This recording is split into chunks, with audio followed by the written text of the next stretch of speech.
접시 위에 초록꽃이 활짝 피었다. 봄이 깊어질수록 맛이 진해지고 영양 또한 풍부해지는 채소 봄동. 납작배추라고도 불리는 봄동은 겨울의 파종에 이른 봄에 수확하는 배추다. 봄을 기다리며 추운 겨울을 노지에서 보낸 까닭에 아삭한 식감과 시원한 단맛이 단연 일품인데, 나른한 봄, 입맛과 기분까지 화사하게 깨워주는 초록의 봄꽃. 건강밥상 오늘은 봄동과 함께한다. 봄동은 봄 배추로 일교차가 심한 봄철의 체력이나 컨디션 저하로 인한 식욕 부진에 효과적인 음식입니다. 비타민 A의 전구체인 베타카로틴의 함량이 높아 노화 방지 및 암 예방에 효과적이고 무기질이 빈혈과 동맥경화를 예방해 줍니다. 또한 식이섬유가 풍부하고 칼로리가 낮아 변비와 다이어트에도 좋은 음식입니다. 김장김치가 슬슬 물릴 때쯤 입맛을 살려주는 봄동. 흔히 하는 겉절이가 아닌 색다른 영양 레시피로 변신해보자. 초간단 소스로 입맛 돋우는 메뉴가 뚝딱. 상큼한 가득 봄 내려온다. 두부와 봄동이 만들어낸 봄의 교향곡 봄동 두부 샐러드. 이어서 만나볼 요리는 된장과 멸치가루, 들깨가루의 환상적인 조합이 펼쳐진다. 칼칼 시원 구수 봄동 바지락 국밥도 만들어보자. 겨울이 지나고 봄이 왔네요. 봄이 왔습니다. 제철 식재로 많이 생각나시죠? 봄동도 있고 냉이도 있고 달래도 있는데요. 오늘은 봄동을 위해서 봄동 두부 샐러드 만들어 보겠습니다. 봄동은 입이 오므라지지 않고 활짝 핀 것을 골라야 된다. 가운데 노란색 이파리를 중심으로 가장자리로 갈수록 초록이 짙어지는 게 최상의 봄동이다. 손질하기 쉽게 뿌리를 잘라내고 한 입씩 일일이 뜯어주는데, 봄동은 하단부가 땅에 맞닿아 있었기 때문에 보이지 않는 흙 부스러기나 이물질이 많이 묻어있다. 완벽한 제거를 위해 사이사이 꼼꼼하게 씻어준다. 봄동 고르실 때요, 손바닥 2개 정도 크기가 적당하고요. 또한 노란 부분과 파란 부분이 반반씩 섞여 있는 것이 아주 고소하고 좋습니다. 손질한 봄동은 먹기 좋은 크기로 잘라준다. 또 상큼한 맛과 색을 더해줄 오렌지도 껍질을 제거한 후 같은 크기로 썰어주자. 두부는 3곱하기4 사이즈로 편썰고 면보를 이용해 물기를 제거한 후 소금으로 밑간한다. 이어서 잘 달궈진 팬에 기름을 두르고 두부를 부쳐내는데, 물기를 완벽하게 제거해야 조리 중 사방으로 기름이 튀지 않고 깔끔하다. 또 뚜껑을 덮지 않아야 더 단단하게 잘 부쳐진다. 봄동 두부 샐러드에서 두부를 굽는데요. 두부를 단단하게 구워줘야만이 또한 고소하고 맛도 좋고요. 봄동하고 잘 어울립니다. 봄동 두부 샐러드의 포인트. 봄향기를 담은 레몬은 즙을 내서 준비하고, 맛을 저울 양념장은 깔끔한 뒷맛을 자랑하는 오리엔탈 드레싱으로 준비해보자. 큰 볼에 봄동과 두부, 오렌지 견과류를 넣어 섞어준 후 간장에 유자청 소스와 레몬즙, 페페론치노를 넣은 오리엔탈 소스를 넉넉하게 뿌려준다. 골고루 간이 배일 수 있도록 모양이 흐트러지지 않게 살살 버무려주자. 오늘 봄동 두부 샐러드에 오리엔탈 소스 만들었는데요. 혹시 페퍼론치노 없으면 청양고추 사용하시고요. 들기름, 참기름도 좋지만 오늘 통들깨 넣으시면 톡톡 튀는 맛이 아주 일품입니다.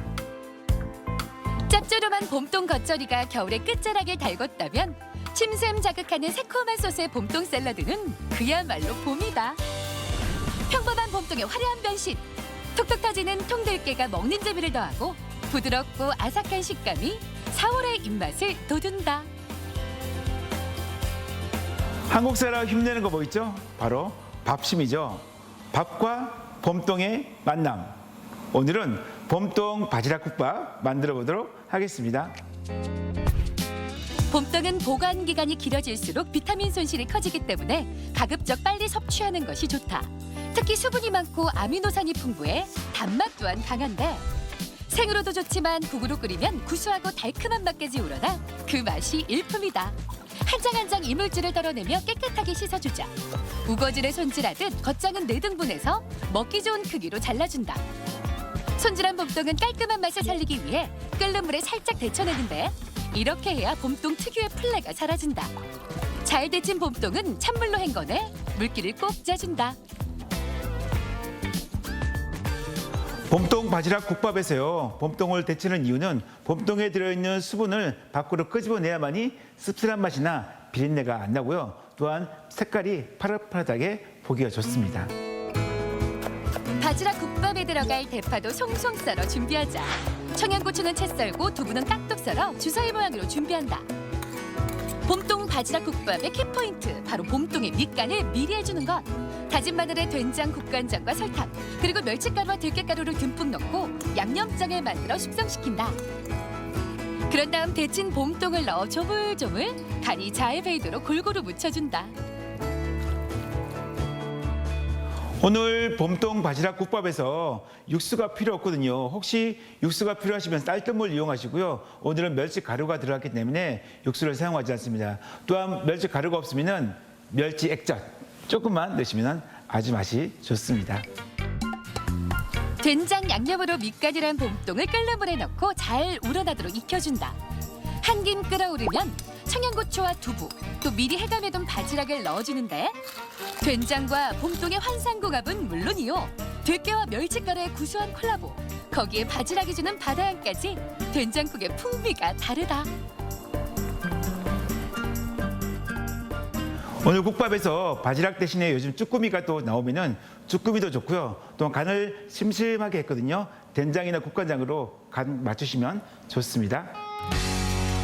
드디어 봄동 바지락국과 밥의 합체. 고슬고슬 따끈한 밥 위에 영양 만점 봄동 바지락 국물을 올려주면 입맛 없는 봄철 식욕을 돋우는 데 제격인 봄동 바지락국밥이 완성된다. 지친 속을 시원하게 달래주는 어머니 손맛이 그대로 느껴진다. 봄동은 찬 성질을 가지고 있어 몸에 열이 많은 사람들에게 좋으나 맥이 약하거나 소화 기능이 약한 분들은 과다한 섭취를 피하는 것이 좋습니다. 궁합이 맞는 음식으로는 따뜻한 성질의 생강, 마늘, 파 등이 부작용을 줄여주며 부족한 단백질, 지방을 보충해주는 돼지고기 같은 육류나 된장과 같이 먹으면 좋습니다. 아삭한 식감이 뛰어나 겉절이, 나물국, 어떤 요리의 화력에도 찰떡 궁합을 자랑하는 변신의 귀재 봄동. 씹는 소리에 건강함이 살아나는 봄동 두부 샐러드부터 호로록 감아올리는 밥숟가락에 영양과 정성이 담긴 봄동 바지락 국밥까지 봄향기 가득한 계절 밥상으로 집밥의 진수를 느껴보자.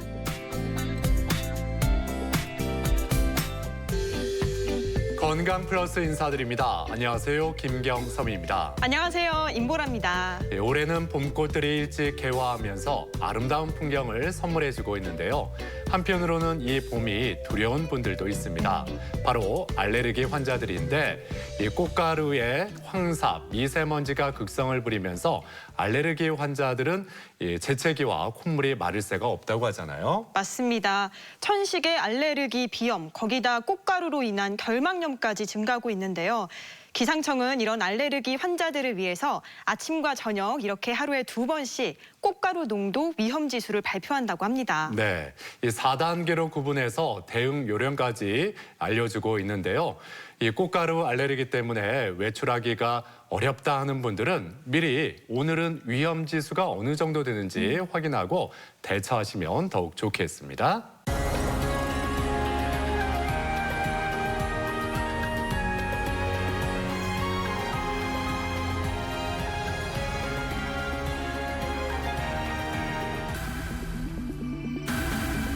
발작을 일으키는 병 뇌전증. 과거 간질이라 불렸던 뇌전증은 뇌신경세포가 이상 반응을 일으켜 과도한 흥분 상태를 유발함으로써 뇌 기능에 일시적인 마비 증상을 가져오는 것이다. 갑작스러운 의식 소실이나 반복적 경련을 일으키게 되는 신경성 질환인데 전기 신호의 비정상적인 방출이 발작을 일으킨다. 뇌의 활동은 정기적 신호로 이루어져 있고 이것은 이제 흥분성 경로와 억제성 경로의 조화로운 조절을 통해 이루어지는데 이것이 불균형이 일어나게 되면은 일시적인 과흥분 상태가 되고 이런 과흥분 상태가 되는 뇌의 위치에 따라서 다양한 증상이 일어나게 되는데 이를 발작이라고 합니다. 일반적으로 24시간 이상의 간격을 두고 2번 이상의 비유발 발작을 해야 뇌전증으로 진단하게 됩니다. 나폴레옹과 알렉산더 대왕도 피해가지 못했다는 뇌전증. 치매, 뇌졸중과 함께 3대 뇌신경계 질환으로 꼽히는데 소아에서 발생하는 발작의 3분의 1 정도가 뇌전증에 의해 발생하는 것으로 알려져 있다. 예고 없이 찾아오는 소아 뇌전증. 오늘 TV 주치에서는 소아 뇌전증에 대해 자세히 알아본다. 네, 아이를 키우다 보면은 부모가 당황하게 되는 경우가 종종 있습니다. 뭐 열이 갑자기 오른다거나 네. 아니면 경련이 갑자기 나타난다거나 뭐 여러 가지 경우가 있는데 그런데 그중에 이 경련, 이 단순한 경련이 아니라 이상 증세에 의한 발작이라면 부모 입장에서는 더욱 당황될 수밖에 없겠죠. 네, 우리가 흔히 간질이라고 부르는데요. 이제는 명칭이 뇌전증으로 바뀌었습니다. 요즘은 이 소아들에게도 뇌전증이 많이 발생하고 있다고 하네요. 네, 그래서 오늘 건강 플러스 이 시간에는 뇌전증에 대해서 정확히 알아보겠습니다. 오늘 도움 말씀을 위해서 건양대학교 병원 소아청소년과 정승현 교수 나오셨습니다. 안녕하세요. 안녕하세요.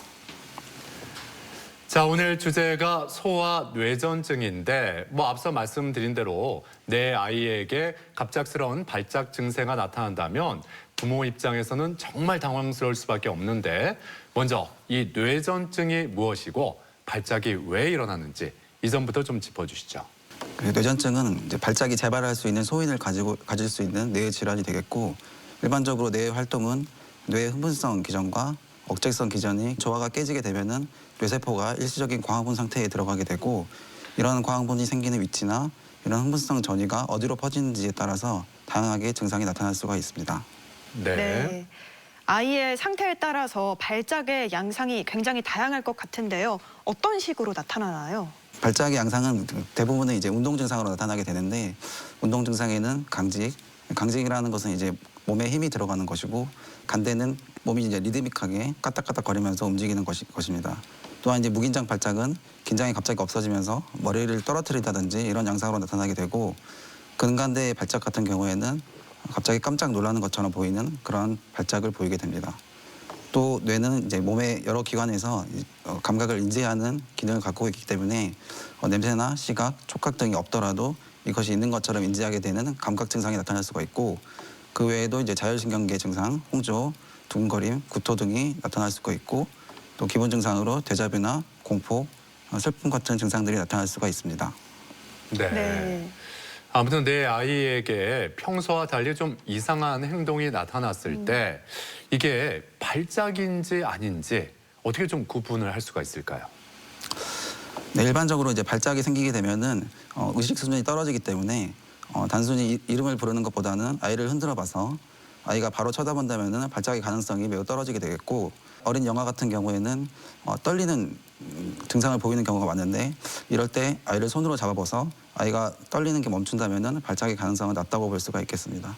또 큰아이 같은 경우는 멈추라고 해서 스스로 억제할 수 있다면은 발작의 가능성은 낮습니다. 그 외에도 이제 경련 시 흔히 동반하는 증상으로 눈동자가 고정되거나 침 흘림, 청색증, 그다음에 발작을 하면서 소변을 본다거나 혀를 깨문다면은 경련을 강력하게 시사하는 소견이 되겠습니다.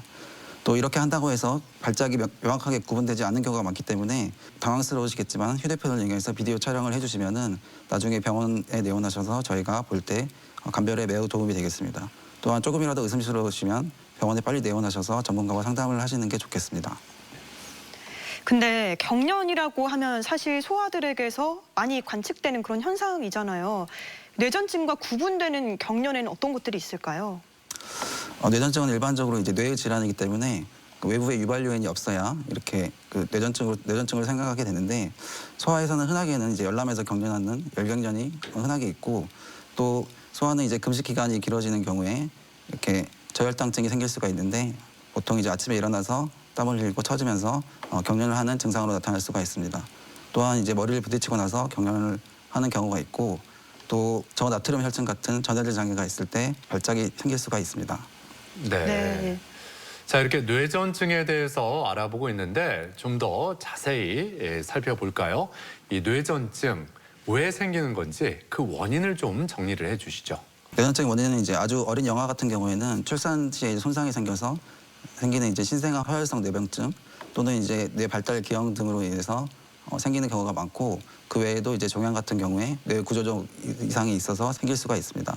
또 이제 뇌염으로 인한 뇌손상, 그다음에 대사 질환으로 인해서 대사 물질의 축적으로 인한 뇌손상, 그다음에 자가 면역 뇌염으로 인한 뇌손상 등이 이제 원인이 될 수가 있고 많은 경우에는 이제 원인을 잘 알 수 없는 경우도 많은데 이런 경우에는 유전자에 이상이 있을 것이라고 추측을 하고 있습니다. 네. 자, 그렇다면 소아뇌전증 유병률은 어느 정도일까요? 네, 유병률은 외국의 보고를 보면은 1000명당 4명에서 10명 정도 가지고 있다고 보고되고 있고 매년 10만 명당 그 20여 명에서 70명 정도가 새로 발병한다고 알려져 있습니다. 특히 소아기와 노년기에서 많이 발생하게 되는데 소아기에서는 이제 아까 말씀드렸듯이 출산 시 뇌손상, 그다음 뇌 기형으로 인해서 아주 어린 영아기에 좀 생기기 때문에 소아기에 많이 발병하게 되고 또한 이제 소아기에 많이 생길 수 있는 특정 뇌전증 증후군들이 많이 있기 때문에 소아기에 특히 많이 발생을 하게 됩니다. 노년기에 많이 발생하는 이유는 그 외상이나 뇌졸중 같은 그런 질환의 리스크가 올라가기 때문에 노년기에 많이 발생하게 됩니다. 국내 조사를 보면은 국내 소아 1000명 기준을 보면은 0에서 4세에서는 4.8명, 5세에서 9세에서는 5.1명, 10세에서 14세에서는 4.2명이 발생한다고 보고되고 있고 대충 보면은 200명 중에 1명 정도 발생한다고 생각하시면 되겠습니다. 네. 네. 그런데 그 뇌전증을 앓고 있는 분들을 보면 길을 가다가 갑자기 이렇게 쓰러지는 분들도 있고 아니면 자신이 발작을 일으켰는지 모를 정도로 갑자기 또 정신을 잃는 분도 있거든요. 이런 다양한 증상들이 나타난다는 거는 뇌전증도 종류가 여러 가지로 나뉘는 건지 어떻게 봐야 될까요? 뇌전증은 이제 발작 양상이랑 뇌파 소견으로 크게 분류할 수가 있는데 크게는 이제 국소뇌전증과 전신성 뇌전증으로 분류를 할 수가 있습니다. 국소뇌전증 같은 경우에는 이렇게 뇌 일부에서 이제 과항군이 생겨서 몸의 일부에서만 발작이 일어나는 양상이고 보통 이제 한쪽 팔만 이렇게 힘이 들어간다거나 한쪽 다리만 이렇게 까딱까딱거린다거나 이런 양상으로 나타나게 됩니다. 전신성 뇌전증 같은 경우에는 이렇게 일부에서 이제 과항군 상태가 되지만 뇌 전체로 빠르게 퍼져서 전신적인 증상을 나타나게 되는 것이고 그래서 증상으로도 전신 발작이 생기게 되고 뇌 전체에 영향을 주기 때문에 의식 수준이 떨어지게 됩니다. 네. 발작을 일으킨다고 해서 다 뇌전증은 아닌 것처럼 뇌전증이라고 진단하는 기준이 있을 것 같아요. 어떻습니까? 발작이 다시 생길 확률이 높은 경우에 뇌전증으로 진단을 하게 됩니다. 2번 이상의 그 비유별 발작이 24시간 이상의 간격을 두고 발생했을 때 뇌전증으로 진단하게 됩니다. 또한 한 번 발작이 있었더라도 예전에 뇌졸중을 앓았다거나 MRI에서 구조적 이상이 있으면서 뇌파에서 발작파가 보이는 경우에도 추후 재발 가능성이 높기 때문에 뇌전증으로 진단을 하게 됩니다. 그 외에도 이제 시작하는 나이, 발작 양상, 뇌파 소견이 특정 뇌전증 증후군을 시사하는 경우에도 추후 재발 가능성이 높기 때문에 뇌전증으로 진단할 수 있습니다. 네. 그런데 그 아이가 갑자기 발작을 일으켰을 때 뭐 가족이라든지 주변에 있던 분들 당황할 수밖에 없잖아요, 처음에는. 네. 예, 그래서 그 순간에 이렇게 어떻게 대처하는 게 좋은 건지 이 점도 알아두면 참 좋을 것 같습니다. 예. 대부분의 격려는 2분에서 3분 정도로 짧게 하기 때문에 이렇게 짧게 하는 격려는 뇌손상을 주지는 않기 때문에 당황하지 않는 것이 좋겠습니다. 그리고 이제 크게 움직일 수 있기 때문에 주변에 혹시 다칠 수 있는 물건이 있으면 치우고 공간을 확보하는 게 좋겠고 그 경련을 하면서 구토가 동반되는 경우가 많은데 구토를 해서 만약에 기도로 흡인되게 되면은 호흡곤란이 돼서 저산소성 뇌손상도 일으킬 수 있기 때문에 옆으로 누워가지고 고개를 돌려서 혹시 구토를 하더라도 이제 토사물이 옆으로 흘러나올 수 있도록 하는 것이 매우 중요하겠습니다. 집에서 경련을 빨리 멈추게 할 수 있는 방법은 없기 때문에 몸을 이게 주무른다거나 이런 거는 굳이 하실 필요가 없고 네. 입에 손가락을 넣는 행위는 손가락 손상이 위험이 있기 때문에 하지 않는 것이 좋겠습니다. 경련이 5분 이상 지속되는 경우에는 저절로 멈출 가능성이 떨어지고 경련이 더 지속될 경우에는 뇌손상의 위험이 있기 때문에 빨리 응급실로 가야 되겠습니다. 네. 만약에 우리 아이가 뇌전증이 의심된다, 좀 발작을 자주 일으킨다, 이럴 경우에 어떤 검사들을 받게 되나요? 보통 발작으로 내원하게 되면은 크게 3가지 검사를 하게 되는데 보통 뇌파 검사는 이제 발작파가 나오는지 보는 검사가 되겠고 또 MRI 촬영은 혹시 뇌 구조적인 문제가 있는지 보는 검사가 되겠습니다. 그 외에 저나트륨 혈증이나 저혈당증 같은 원인을 배제하기 위해서 혈액 검사를 시행하게 되고 이 3가지 검사 모두 아이한테 크게 해가 되는 검사는 없습니다. 네. 이 중에서 먼저 그 뇌파 검사 하는 모습을 보면은 이렇게 머리에 뭔가 이렇게 장치를 부착하고 검사를 받잖아요. 근데 아이들이 가만히 있지는 않을 텐데 어떻게 이루어질지 이 점도 궁금합니다. 보통 이제 뇌파 검사는 외래에서 이제 20분에서 60분간 시행을 하게 되는데 수면할 때와 이제 각성할 때 모두 뇌파를 촬영해서 그 발작파가 나오는지 확인을 하게 됩니다. 뇌래에서 잠깐 시행하는 거기 때문에 뇌파 소견이 정상이라고 해도 뇌전증을 완전히 배제할 수는 없지만 일반적으로 뇌전증이 있는 아이들은 발작파가 보이는 경우가 많습니다. 뇌파 검사 같은 경우에는 어느 정도 움직임을 허용하지만은 아주 많이 움직일 경우에는 잡음이 많이 섞여서 판독에 어려움이 있습니다. 따라서 수면할 때만 시행하는 경우가 많고 보통 저희가 안내를 할 때 예약 시간이 오전 시간이라면 아침에 조금 일찍 깨운다던가 만약에 오후 시간이라면은 낮잠을 안 재운다든가 이런 식으로 수면 시간에 맞춰서 시행하는 것이 좋겠지만 만약에 필요하다면은 수면 여대들을 사용해서 재우는 방법을 쓰고 있습니다. 네. 자, 그리고 MRI 검사 역시 이렇게 누워서 기계 안으로 들어갈 때 고정된 자세로 들어가야 하기 때문에 검사가 쉽지는 않을 것 같아요. 그래도 이 검사가 좀 정확한 결과가 나온다고 볼 수 있겠죠? MRI는 아까 말씀드렸듯이 이제 뇌에 구조적인 이상이 있는지 확인하기 위해서 검사를 하게 되는 것이고 보통 30분에서 40분간 시행하게 되고 촬영 시 머리를 움직이지 않아야 합니다. MRI 검사를 해보신 분은 알겠지만은 이게 매우 시끄럽기 때문에 단순 수면으로는 반드시 아이가 깨게 됩니다. 따라서 어린 소아 같은 경우는 수면 유도제를 써서 아이를 재우게 되고 이 사진처럼 이제 이렇게 국소적으로 기형이 발견되면서 뇌파에서도 이쪽에 발작파가 보이는 경우에는 수술적 치료가 우선될 수가 있습니다. 건강플러스 오늘은 소아뇌전증에 대해서 알아보고 있는데요. 이번에는 병원에 직접 찾아가서 환자들을 만나보고 진단법과 치료법을 알아보도록 하겠습니다. 화면으로 만나보시죠. 뇌에 전기가 온다는 뜻을 내포하고 있는 뇌전증. 특별한 원인이 없는 비유발성 발작이 만성적, 반복적으로 일어나는 질환이다. 대뇌의 신경세포들이 서로 전기를 주고받을 때 문제가 생기면 경련, 발작, 구토, 청색증 등이 나타나는데 이뿐 아니라 자신이 모르는 사이에 멍한 증상의 경련을 보이기도 한다. 보호자분 오늘 어떤 일 때문에 오셨어요? 집에서 아이를 보다가 아이가 자주 멍하니 있을 때가 있어서 걱정이 돼서 찾아왔습니다. 애가 얼마나 자주 먹여지나요? 일주일에 한 번에서 두 번 정도 그러는 것 같습니다. 한 번 먹여질 때 얼마나 오랫동안 먹여져 있어요? 6초에서 10초 정도 걸리는 것 같습니다. 애가 멍할 때 이렇게 흔들어 보거나 아니면 이름을 불러보거나 이런 적 있으세요? 그렇게 했었는데 아이가 따로 반응을 하지는 않았습니다. 뇌전증은 원인에 따라 발작 증상이 다양하다. 크게 부분 발작과 전신 발작으로 구분되는데 그 가운데 가장 흔한 증상이 운동성 경련 발작이다. 발작 지속 시간은 1, 2분, 길어야 5분 이내다. 이 아이는 자주 멍해짐을 주소로 내원했는데 뇌파를 찍어봤더니 초당 3회의 전신성 극석파가 보여서 소아 소발작 뇌전증으로 진단되었습니다. 이런 경우 생활하거나 학습하는 데 있어 집중력 저하 등의 문제가 생길 수 있어 조기 약물 치료를 권하고 있습니다. 약물은 보통 18개월에서 2년 동안 복용하게 되며 계속 증상이 없다면 줄여서 끊어볼 수 있습니다. 뇌전증 진단은 전조 증상의 유무와 형태, 발작 양상, 그리고 발작 후 임상 증상 등에 대한 정보가 중요하다. 또한 뇌전증을 유발하는 요인과 가족력, 아울러 다른 질환의 병력도 확인해야 한다. 이런 비유발성 발작이 24시간 간격을 두고 2회 이상 발생하면 뇌전증으로 진단하는데 이때 뇌파 검사나 CT, MRI를 통해 최종 확인한다. 지금 아이가 약 먹은 지 한 달 정도 됐는데 그동안 경련이 혹시 있었어요? 그 사이에는 특별히 없었어요. 아이가 약을 먹으면서 평소보다 더 짜증이 늘거나 이러진 않았어요? 지켜봤을 때 평상시와 특별히 다른 건 없었어요. 크게 무리하거나 잠을 잘 못 자거나 이런 적이 있었어요? 아니요. 일상생활에 특별히 무리가 되지 않게끔 다 해내는 편이에요. 흔히 간질이라 불리는 뇌전증은 소아의 경우 성인과 다르게 변화가 심하다. 특히 신경학적 이상이 없는 건강한 소아에게서 발생하는 뇌전증도 있는데 바로 양성 롤란딕 뇌전증. 일정 나이가 되면 자연 치유가 되기도 한다. 이 아이는 양성 롤란딕 뇌전증으로 약물 치료 중인 아이입니다. 이 경우에 바로 약물 치료를 시작하지는 않지만 이 아이 같은 경우에는 낮에도 자주 발작이 있어서 약물 치료를 시작하였습니다.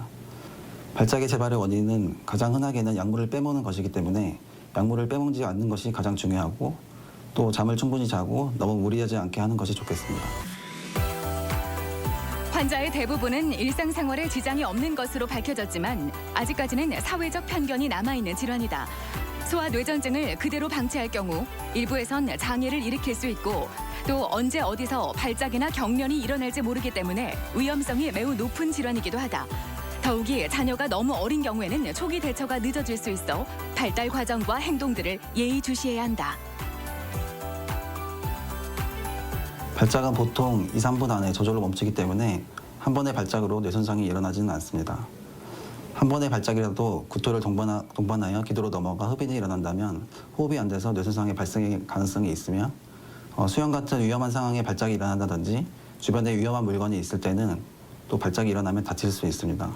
발작이 일어나면 얼마나 오래 지속될지는 아무도 알 수 없고 또 5분 이상 지속되면은 저절로 멈출 가능성이 점점 감소하게 되고 뇌손상의 가능성은 점차 상승하게 되므로 빨리 병원에 내원해야 됩니다. 뇌전증은 무엇보다 적극적인 치료가 중요한 질환이다. 방치할 경우 본인뿐 아니라 타인까지도 위험에 처해질 수 있기 때문에 정확한 진단과 꾸준한 치료가 필수적인데 뇌전증 환자들을 더욱 힘들게 하는 건 질환에 대한 오해와 사회적 편견, 아직까지 색안경을 끼고 바라보는 시선이 많다. 정기적인 약물 치료로 호전될 수 있는 만큼 제대로 된 치료로 소아 뇌전증을 극복해보자. 네, 병원을 찾아가서 환자의 이야기를 들어보고 뇌전증에 대해서 살펴봤습니다. 계속해서 이 뇌전증에 대한 이야기 나눠보죠. 뇌전증 증후군이라는 이야기도 들은 적이 있는데 이건 좀 뇌전증하고 다른 건지 어떤 건지 좀 설명해 주시죠. 네, 뇌전증 증후군이라는 것은 발작의 시작 시기나 발작 양상, 발작이 없어지는 시기, 발달 정도, 뇌파소견 등이 이제 비슷한 양상을 보이는 사람들을 이제 묶어서 특정 증후군들을 이렇게 붙인 질환이 되겠고 소아 뇌전증에서는 약 50% 정도에서 뇌전증 증후군으로 분류를 할 수 있습니다. 뇌전증 증후군에 따라서 잘 듣는 약이 정해져 있는 경우가 많고 특히나 이런 애들을 나중에 봤더니 어떻게 되더라 이런 식으로 나중에 예후를 판정하는 데 매우 도움이 됩니다. 네. 이 뇌전증 증후군을 이해하기 위한 영상을 준비하셨는데요. 하나씩 자세히 소개해 주시죠. 일단 양성 논란지 뇌전증은 그 소아 뇌전증 증후군 중에서도 제일 흔한 증후군이 되겠고 보통 3세에서 13세에 시작해서 주로 자다가 얼굴이 돌아가고 말이 안 나오고 침을 흘리는 양상으로 나타나게 되고 보통은 15세 이후에 저절로 좋아지게 됩니다. 그래서 이제 환자 사진을 보면은 영상을 보면은 보시면 이제 얼굴이 좀 돌아가기 시작하고 고개도 좀 돌아가고 그다음에 팔에 힘이 들어가는 이런 국소적인 발작 양상을 보이는 것이 특징이 되겠습니다. 그 다음은 흔한 뇌전증 증후군이 이제 소아 소발작 뇌전증 증후군인데 보통 6세에서 7세 정도에 시작을 하게 되고 갑자기 멍하다가 회복하는 양상을 보이게 됩니다. 보통 이제 환자분들이 병원에 오실 때는 아이가 자꾸 멍하는 모습을 보인다는 그런 증상으로 오시게 되고 바람개비를 분다거나 이런 식으로 과업을 시켜서 이런 멍한 증상을 유발할 수가 있습니다. 보통 청소년기에 좋아지지만 이렇게 멍한 증상이 반복되다 보면은 집중력 저하나 학습 장애 이런 게 생길 수 있기 때문에 보통 조기 치료를 권하고 있습니다. 자, 여기 사진을 보면은 아이한테 이제 바람개비를 불게 해서 발작을 유발하고 있고 지금 보면은 약간 멍해지면서 눈이 좀 올라가고 이런 식으로 약간 5초 정도 발작이 일어나게 되고 이렇게 저절로 좋아진 양상을 보이게 됩니다. 청소년 근간대 뇌전증은 보통 이제 10세 이후에 시작하게 되고 주로 이제 잠에서 깰 때 상지에서 보이는 근간대 발작이 특징이 되겠습니다. 주로 환자들은 이제 병력 청취를 해보면은 아침 식사를 하다가 깜짝 놀라면서 숟가락을 떨어뜨린다거나 양치질을 하는데 칫솔을 떨어뜨렸다거나 이런 병력이 있는 경우가 많고 이런 환자들이 그 전신 발작을 동시에 가지는 경우가 많습니다. 이런 청소년 근간대 뇌전증 같은 경우에는 약물 치료를 하게 되는 경우에 경련의 조절은 아주 잘 되지만은 이런 약물 치료를 성인까지 지속해야 되는 경우가 많습니다. 그래서 이 환자의 영상이 되겠고 잠깐 지나가게 되는데 지금 방금 지나가니 깜짝 놀라면서 움직이는 그런 양상으로 나타날 수가 있습니다. 자, 그런데 이 돌전에 주의해서 관찰해야 하는 그런 발작도 있다고 들었어요. 이건 어떤 건가요? 네, 돌전에서 주의해서 봐야 될 발작은 이제 영아 연축이 있고 보통 이제 영아 연축은 뇌 구조적인 문제가 있거나 출산 시 뇌손상이 있는 경우에 더 흔하지만은 일반적인 아이에서도 생길 수 있기 때문에 주의해서 봐야 됩니다.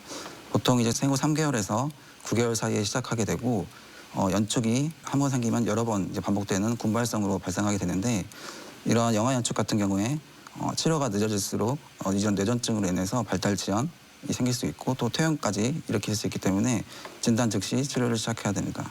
그래서 이 영상을 보면은 여기 잠깐 이렇게 예. 깜짝 놀라면서 그 다음에 약간 힘주는 게 이제 연축이라고 하는데 그런 식으로 이게 이제 한 번 생기면 반복적으로 여러 번 군발적으로 생기면 강력하게 의심할 수가 있습니다. 자, 이번에는 치료법에 대해서도 살펴보면요. 뇌전증은 우선적으로 약물 치료가 중요할 것 같은데요. 어떻게 이루어질까요? 뭐 약물마다 기전이 조금씩 다르지만은 크게는 이제 그 과도한 흥분을 억제시키는 기전을 가지는 약물이 있고 또 다르게는 이제 억제력을 강화시키는 기전을 가지는 약물들이 있습니다. 뭐 약물 치료의 목적은 당연하게도 뭐 빈도나 강도를 감소시켜서 발작을 방지해서 환자를 보호하고 정상적인 일상생활을 영위하도록 하는 것이 목적이 되겠습니다. 약물 치료는 일단 시작하면은 최소 2년에서 3년간 매일 약물을 복용해야 되고 약물에 따라 다르지만은 여러 가지 부작용이 생길 수 있기 때문에 일반적으로 한 번 경련을 했다고 해서 약을 시작하지는 않습니다. 네, 그러니까 좀 지켜본 다음에 약물 치료를 하는 경우도 있다 이렇게 말씀을 해주셨는데 그래도 모든 치료가 다 그렇듯이 조기 치료가 중요하지 않습니까? 네. 조기 치료가 꼭 필요한 경우도 있을 것 같아요. 예. 병련의 빈도나 강도가 커서 일상생활에 저해되는 경우 당연히 일상생활에 문제가 되기 때문에 조기 치료가 필요하겠고 그 외에도 이제 뇌전증 뇌병증이라 하는 것은 뇌전증으로 인해서 발달 지연이나 인지 기능 저하, 그다음에 퇴행이 생길 수 있는 병들을 이제 뇌전증 뇌병증이라고 하는데 이런 경우에는 진단 즉시 치료를 해야 되겠습니다. 이런 경우에는 아까 나왔던 영원 연축이나 레노스터 증후군이 있겠습니다. 앞서도 말씀을 해주셨지만 약물 치료로 인해서 부작용이 나타날 수 있잖아요. 구체적으로 어떤 것들이 나타날 수 있을까요? 소아에서 이제 주로 쓰이는 약물은 이런 오르필이나 트리랩탈, 케프라가 이제 주로 쓰이게 되고 오르필 같은 경우는 체중 증가나 탈모, 간 독성, 혈소판 감소가 나타날 수 있고 트리랩탈 같은 경우에는 발진, 저나트륨 혈증이 나타날 수가 있습니다. 케프라는 뭐 기분 장애나 행동 장애가 나타나게 되는데 보통 이제 아이들 같은 경우에는 좀 평소보다 좀 짜증이 난다거나 이런 증상이 나타날 수가 있습니다. 물론 이런 증상들이 모든 환자에서 나타나는 것이 아니기 때문에 약물 치료를 시작하고 나서 초기에는 주의 깊게 관찰하는 것이 중요하겠고 이런 간 독성이나 혈소판 감소, 저나트륨 혈증 같은 경우에는 겉으로 봐서는 잘 알 수가 없기 때문에 주기적인 혈액 검사가 필요하겠습니다. 네. 그런데 이 항경련제를 오래 복용하면 인지 기능이 떨어진다 이렇게 말씀하시는 분도 계시거든요. 예, 실제로 이게 맞는 얘기인지 어떻습니까? 그래서 보통 부모님들이 이제 머리가 나빠지는 뭐 약을 먹으면 머리가 나빠지는지에 대해서 걱정이 되게 많으신데 보통 이제 이런 인지 기능의 부작용이 생길 수 있지만은 이런 영구적인 장애가 아니고 약물 사용 중에 많은 발생을 하게 되고 이런 인지 기능 부작용은 아직 완전히 규명되지 않았지만은 여러 개의 약물을 쓰는 경우 그다음에 용량을 빠르게 올리는 경우 고용량의 약물을 쓰는 경우에 인지 기능에 영향을 줄 것으로 생각은 하고 있습니다. 특히 페노바비탈 같은 약물에서 인지 기능 저하가 보고되고 있어서 이런 약물은 초기에는 잘 쓰지는 않고 인지 기능에 영향이 없는 약물부터 우선적으로 사용하고 있습니다. 그렇군요. 네. 예. 아마 많이들 궁금해하실 것 같은데요. 약물 치료를 시작하게 되면 이 약을 대체 어느 기간 동안 먹어야 하는 걸까요? 약물 치료는 일단은 마지막 발작으로부터 최소 2년이 지나야 되고 그 2년이 지나는 시점에서 뇌파를 찍었을 때 뇌파 소견이 많이 좋아졌다면은 약물 용량을 서서히 줄여서 끊어볼 수는 있습니다. 하지만 이제 약물 용량을 줄여가는 과정이랑 또 끊은 후에 재발 위험성이 항상 있기 때문에 보호자랑 환자 본인과 상의해서 결정을 하고 있습니다. 네. 만약에 이런 과정 중에서 재발하는 경우에는 3년에서 5년 정도 더 약을 유지하는 것을 고려해야 됩니다. 네. 자, 이렇게 약물 치료로 증상이 호전이 된다면 참 다행인데 이게 약물 치료로도 이렇게 잘 되지 않았을 때 결국 수술적인 치료도 고려를 해봐야 되는 건지 어떻습니까? 그 수술적 치료는 이제 뇌를 절제하는 것인데 뇌를 절제하게 되면은 그 위치에 따라서 어느 부위를 절제하느냐에 따라서 여러 가지 장애가 남을 수 있기 때문에 주로 약물 난치성 뇌전증에서 고려를 하게 되고 모든 환자에서 시행할 수는 없는데 뇌파에서 발작파를 일으키는 위치가 국소적으로 확인되는 경우만 시행할 수가 있습니다. 자, 그리고 제가 들어보니까 뇌전증 소아 환자에게 식이요법을 시행하는 것도 있다고 들었어요. 어떤 요법인지 소개해 주실까요? 네, 뇌는 일단은 이제 우선적으로는 이제 당을 에너지원으로 사용하게 되는데 당이 없을 경우에는 케톤이라는 지방 대사 산물로 이용하게 되고 사실 이제 이런 케톤 생성 식이요법이 어떻게 이제 경련을 조절하는지에 대해서는 아직까지 뭐 뚜렷하게 밝혀진 바는 없습니다. 하지만 예전에 고대 이제 히포크라테스가 기술한 거를 보면은 이런 뇌전증 환자들을 굶겼더니 발작이 조절이 좀 잘 되더라. 이런 기술을 바탕으로 이제 이런 식이요법을 시행하게 됐고 실제로 이런 식이요법을 시행한 결과 많은 아이들이나 뭐 성인들이 발작이 조절되는 것을 볼 수가 있었습니다. 이런 방법은 이제 탄수화물과 단백질을 극도로 제한을 하고 고지방 식이를 하는 것인데 아이들 같은 경우는 이제 먹고 싶은 것도 못 먹고 이런 고지방 식이가 맛이 있는 게 아니기 때문에 억지로 먹이기도 어렵고 그래서 이런 시도를 하는 것 자체가 매우 어렵고 또한 이제 여러 가지 영양 불균형이 생길 수 있어서 뭐 식욕 감퇴나 구토, 변비, 설사, 뭐 성장 장애 등의 부작용이 생길 수 있어서 일반적으로는 잘 시도하진 않고 약물 난치성 뇌전증에서 고려하고 있습니다. 자, 그런데 이 뇌전증 치료를 혹시 미루거나 받지 않는 경우에는 어떤 문제를 또 초래할 수 있는지 이 점도 궁금하네요. 네, 발작은 이제 기본적으로 행동을 자기가 조절할 수 없기 때문에 상황에 따라서 다칠 수가 있겠고 또 발작이 한번 시작되면은 보통은 이제 금방 끝나지만은 오래 지속되는 경우에 이런 경우에 뇌손상의 가능성이 있습니다. 아까 나왔듯이 소발작이나 멍해지는 소발작이나 결심발작 같은 경우에는 집중력 저하나 학습 저하 이런 게 생길 수가 있겠고 만약에 학교에서 친구들과 있는데 발작을 했을 경우에는 주변의 시선이나 친구들이 놀릴감이 될 수도 있고 이런 사회적인 문제가 생길 수가 있겠습니다. 네. 스트레스도 피해야 할 것 같고요. 일상 속에서 꾸준한 관리가 필요할 것 같은데 그 점에 대해서 설명해 주시죠. 일반적으로 약물 치료를 잘 하게 되면은 평범한 일상생활이 가능한데 언제든지 발작할 수 있는 위험은 가지고 있기 때문에 수영같이 발작할 때 위험한 상태에 빠질 수 있는 것들은 반드시 주변에 이제 동반자가 필요하겠습니다. 발작 재발의 가장 흔한 원인은 이제 약물을 빼먹는 경우이기 때문에 약을 빼먹지 않는 게 매우 중요하겠고 또 이제 수면 박탈을 하는 경우에 발작이 유발될 수 있기 때문에 충분한 수면을 취하는 것이 좋겠습니다. 그 외에 음식이나 민간요법 같은 경우에 효과가 있다고 증명된 것은 없습니다.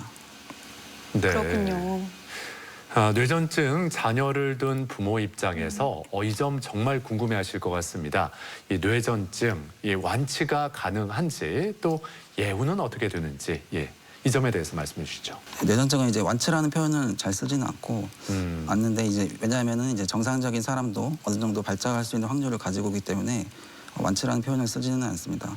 마지막 발작으로부터 10년 이상이 지난 경우에 그리고 이제 최근 5년간 약물을 복용하지 않는 상태라면은 통계적으로 봤을 때 정상적인 사람의 발작 확률과 같은 것으로 간주해서 뇌전증이 완화되었다고 표현을 하고 있습니다. 환자들의 3분의 2 정도는 약물 치료로 경련이 완전히 조절되고 약물을 끊는 경우도 있습니다. 그다음에 3분의 1 정도는 약물 치료에도 불구하고 치료 안 하는 것보다는 낫지만은 낮은 강도의 빈도 경련이 지속될 수가 있습니다. 네. 대전 MBC 건강플러스 오늘은 소아뇌전증에 대해서 이야기 나누고 있는데요. 이번에는 소아뇌전증에 대한 오해와 진실을 OX로 풀어보겠습니다. 네. 자, 먼저 뇌졸중은 뇌전증의 원인이 될 수 있다. O일까요? X일까요? 네, O입니다. 네. 그렇군요. 뇌졸중도 뇌에 손상이 생기는 것이기 때문에 그런 손상된 조직에서 과흥분을 일으킬 수가 있고 과흥분이 일어나게 되면 이제 발작이 생길 수가 있습니다. 특히 이제 뇌졸중 같은 경우에는 발작이 일어났다면은 재발 확률이 크기 때문에 한 번만 발작을 해도 뇌전증으로 진단을 하게 됩니다. 네. 다음은요. 아이가 발작을 일으킬 때 머리를 높게 세워주는 것이 좋다. 이건 OX 중에 어느 걸까요? 네, X라고 해야 될 것 같고요. 아까 말씀드렸듯이 이제 발작 도중에 이제 구토가 동반되는 경우가 많고 구토가 동반되는 경우에 아이 머리가 높다면 흡인될 가능성이 있기 때문에 항상 아이를 옆으로 누이고 고개를 돌려서 구토를 하더라도 옆으로 흘러나올 수 있도록 하는 것이 매우 중요하겠습니다. 네. 자, 그리고 뇌전증은 장애 등급을 받을 수 있다. O일까요? X일까요? 네, 받을 수 있습니다. 보통 이제 아까 말씀드렸던 발달 지연이 동반되는 뇌전증, 뇌병증 같은 경우에는 최소 1년 이상의 치료 기간이 필요하고 그 외의 뇌전증 같은 경우에는 최소 2년 이상의 치료 기간이 필요한데 이 치료 기간 중에 적극적으로 치료를 했음에도 불구하고 한 달에 1회 이상의 발작이 있는 경우에 발작의 정도에 따라서 장애 등급을 받게 됩니다. 네. 이 질문은 저도 좀 궁금한데요. 뇌전증 환자라도 운전면허를 취득할 수 있다. 이건 O일까요? X일까요? 네, 취득할 수 있습니다. 마지막 발작으로부터 2년이 경과했고 그다음에 약물 치료를 꾸준히 하고 있다면은 발작의 가능성이 많이 낮기 때문에 전문의의 소견이 있다면은 면허증을 발급받을 수 있습니다. 네, 전문의의 소견이 먼저 필요하군요. 네. 예. 자, 그리고 다음 질문입니다. 이 뇌전증은 유전될 확률이 높다. O일까요, X일까요? 이거는 세모라고 해야 될 것 같고요. 세모요. 예. 아직 뭐 뇌전증이 뭐 유전되느냐 이런 거에 대해서 아주 명확하게 연구가 되어 있지는 않습니다. 하지만 이제 보통 소아 뇌전증 환자들을 보면은 거의 대부분의 부모가 정상인 부모들이 많습니다. 하지만 이제 부모가 뇌전증인 경우에 아이가 뇌전증의 확률이 그래도 정상보다는 더 높기 때문에 유전된 확률이 높다기보다는 확률이 있다 이 정도로 보면 될 것 같습니다. 네.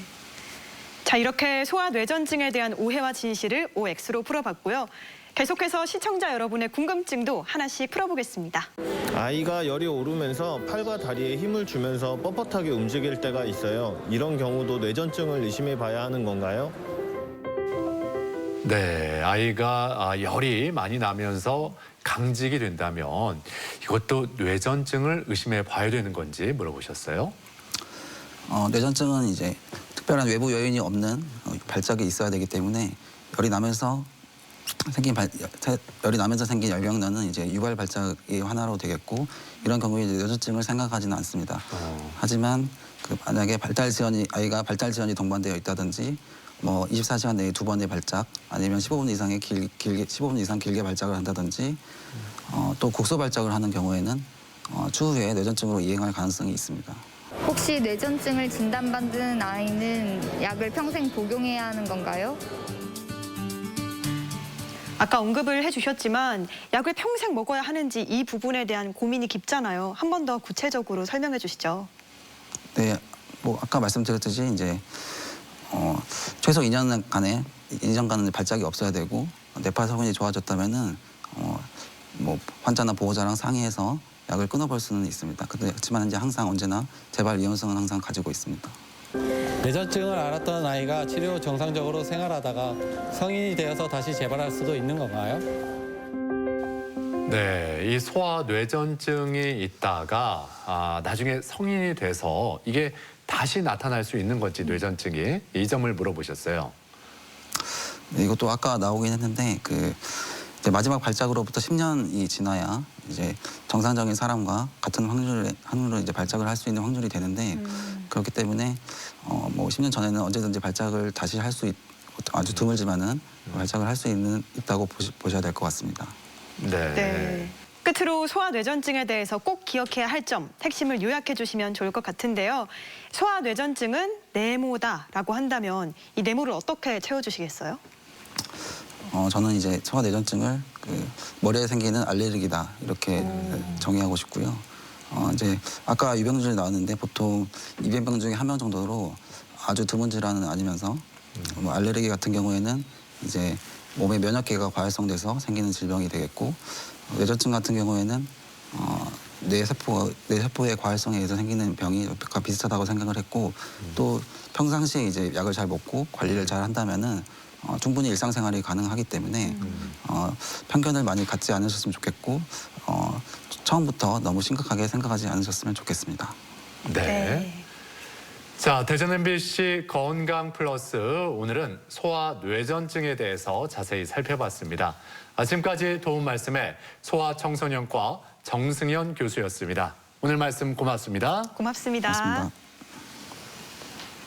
예고 없이 찾아오는 발작 증상으로 인해서 특히 소아 뇌전증 환자가 겪는 어려움이 매우 클 것 같은데요.